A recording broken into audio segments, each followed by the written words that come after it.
Bapak Ibu yang dirahmati Allah Subhanahu wa taala, lanjutan kajian kita hadis kitab Riyadhus Shalihin min kalami Sayyidil Mursalin, hadis tentang bab menziarahi orang ahlil khair, orang-orang baik, orang-orang soleh, dan duduk bersama mereka dan berteman dengan mereka dan mencintai mereka dan meminta doa kepada mereka.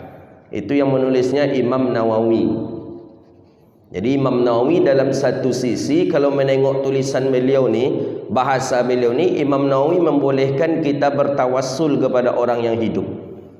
Tengok bab ziarah, mengunjungi orang ahlil khair, orang baik, wa majalis, dan duduk dengan mereka orang baik, dan berteman dengan mereka orang baik, dan mencintai mereka, dan menuntut maksudnya meminta doa kepada mereka. Jadi ketika kita jumpa dengan orang saleh, amalkanlah dan biasakanlah minta doa sebelum kita berangkat atau ketika kita akan berpisah dengan dia. Mohon doakan saya Ustaz, mohon doakan saya Buya. Dianjurkan begitu menurut orang-orang saleh dulu, dan itu amalannya orang-orang saleh dahulu kala. Maka Imam Nawawi di sini disebutkan watat, dan meminta doa daripada mereka, karena mereka lebih saleh daripada kita. Karena mereka lebih soleh daripada kita, maka kita minta doa. Kita kan tidak ada yang tahu di antara kita hari ini siapa yang kita yang lebih soleh. Bisa saja Bapak Ibu lebih soleh daripada saya, bisa jadi saya lebih soleh daripada Bapak Ibu. Tidak mesti harus Ustaz pasti lebih soleh daripada jamaahnya. Untuk saat ini mungkin lebih soleh pula mungkin orang anak-anak daripada kita kadang. Anak-anak mungkin bisa jadi lebih soleh daripada kita. Ya mungkin amalan dia, mungkin amalan yang sedikit saja, tapi dia tak ada balas, tak ada harap apa-apa. Ketika orang tua beramal, orang tua banyak harapnya. Raja makna raja adalah harapan. Berbeda dengan khauf dengan ada rasa takut dengan azab, baru dia ibadah. Raja, orang dengan adanya imbalan barulah dia beribadah. Dan kedua-duanya ini pun sebenarnya tidak elok. Orang beribadah karena harap sesuatu juga tak elok. Orang beribadah karena takut pun juga tidak elok. Maka ini diatur oleh Imam Al-Ghazali di dalam kitab beliau Minhajul Abidin. Jadi setiap berjumpa dengan orang-orang saleh, teman-teman kita pengajian, minta doa. Ini saya perhatikan, ini amalan yang diamalkan oleh orang-orang jemaah tabligh biasanya ini. Padahal memang dianjurkan kita oleh ulama ini. Jumpa dengan kawan kita, doakan nanti ya. Apalagi pas Ramadan kemarin, saya sering itu. Kadang ketawa pula jemaah ni, saya minta doa ke Ustaz katanya.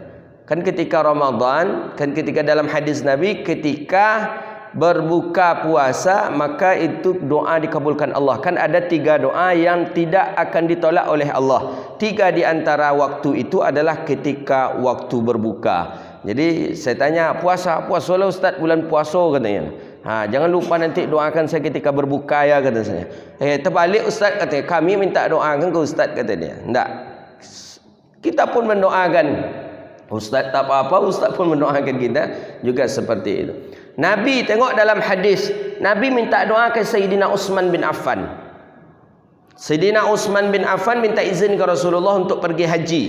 Ya Rasulullah, aku nak melaksanakan haji tahun ini ya Rasulullah. Mohon diizinkan, kata Sayyidina Utsman ke Rasulullah. Diizinkan Utsman oleh Nabi. Tapi apa kata Nabi? La tansani fid du'aik. Jangan engkau lupakan aku dalam doa engkau. Nabi minta doa ke Sayyidina Utsman.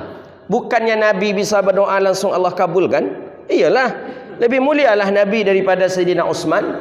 Lebih dekat hubungan Nabi kepada Allah dibandingkan Sayyidina Utsman. Nabi Habibullah, kekasih Allah, ketika Nabi berdoa, apa saja minta oleh Nabi langsung dikabulkan oleh Allah. Tapi Nabi tidak, kata Nabi, la tansani fid du'aik. Utsman, jangan engkau lupakan aku dalam doa engkau. Utsman, Nabi bertawassul kepada Utsman. Itu dia. Jadi siapapun kita dianjurkan minta doa. Mohon doa ya, mohon doa. Kadang doa, kadang hajat kita ni baru akan dikabulkan Allah melalui lisan orang. Kita dah capek-capek berdoa lah 10 tahun dah 20 tahun meminta. Belum juga dikabulkan oleh Allah keinginan kita. Cobalah bertawassul dengan orang. Titip doa dengan orang. Coba mohon didoakan saya, tolong didoakan saya. Didoakan, jangan-jangan dari lisan dia, dari lidah dia, Allah pun akan menunaikan daripada hajat kita. Begitulah. Jadi jangan kita malu-malu minta doa kepada orang, jangan. Nampak orang minta doa, apalagi ibu bapa kita. Ada ibu bapa kita minta doa. Tapi memang ada masyaikh mengatakan, saya pernah mendengar waktu di Mesir dari Syekh Nurdin kalau tak salah. Dari Syekh Ahmad Ajin juga saya pernah mendengar. Ketika seorang murid minta doa kepada gurunya, apa bahasa dia waktu itu tuh?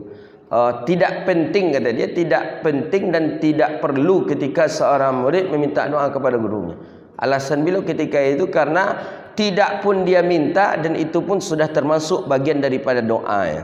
Jadi ketika qiyamul lail seorang mursyid, seorang guru ketika tahajudnya, ketika duha ya, dia akan mendoakan daripada orang-orang yang bermujalasah, orang-orang yang duduk dengan mereka.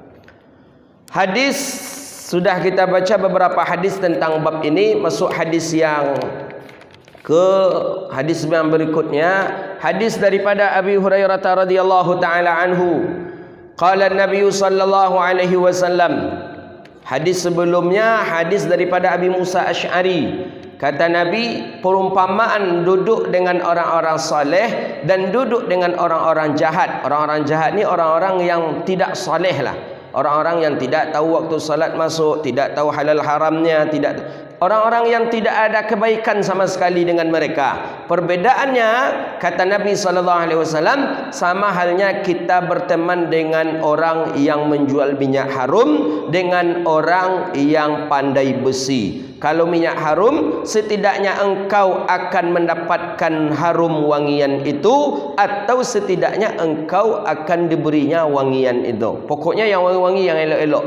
Tapi kalau dengan orang yang pandai besi, setidaknya kalaupun pakaian engkau tidak akan bolong oleh apinya, tidak akan terbakar oleh apinya, tapi setidaknya engkau akan membaunkan baunan yang tidak sedap. Ya, baun basi. Orang mapa duduklah dekat orang mapa basi tu baunya busuk sekali. Tak ada kebaikan yang bisa kita ambil.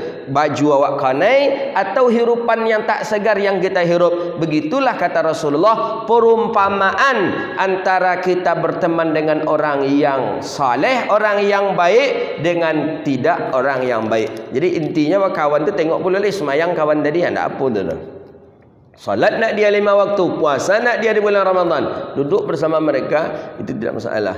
Maka Imam Al-Syafi'i menjelaskan betul, kata Imam Syafi'i, jangan engkau berteman dengan orang yang tidak suka dengan ilmu. Kalau ada orang yang, kamu kalau majlis-majlis ilmu tu tak ada katanya umpama, cukup semayang ajalah kata dia umpama. Dia tak suka dengan majlis ilmu. Kata Imam Syafi'i, la tusahib, jangan kita berteman dengan mereka. La khaira, tidak ada kebaikan yang bisa kita harapkan kepada mereka. Tak ada kebaikan. Kalau orang membenci ilmu, tak akan ada kebaikan untuk dia. Tapi kalau masih ada teman kita ini yang mengingatkan kita, di sana ada majlis ilmu, di sana ada majlis ilmu, berarti dia termasuk orang yang suka duduk di majlis ilmu.